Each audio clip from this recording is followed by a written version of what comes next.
এখন রান্না করব হচ্ছে এই যে উজ্জে আলু চচ্চড়ি।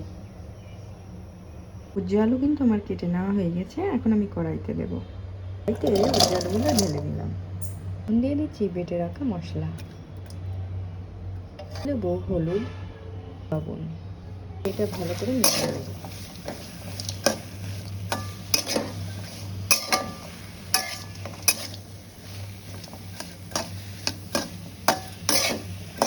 আমি সেদ্ধর জন্য দিয়ে দেবো পরিমাণ মতো পানি। আমি ঢাকনা দিয়ে ঢেকে দেবো। এই যে আমার উজ্জে আলু কিন্তু সেদ্ধ হয়ে গেছে প্রায়।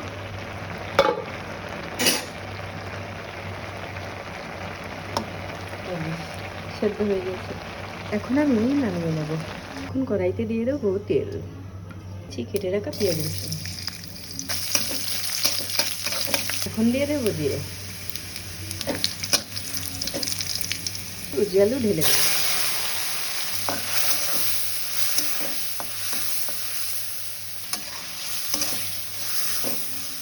হয়ে গেছে আমার উজ্জে আলু চচ্চড়ি। ভিডিওটি যদি ভালো লেগে থাকে তাহলে অবশ্যই লাইক কমেন্ট শেয়ার করতে ভুলবেন না। আল্লাহ হাফেজ।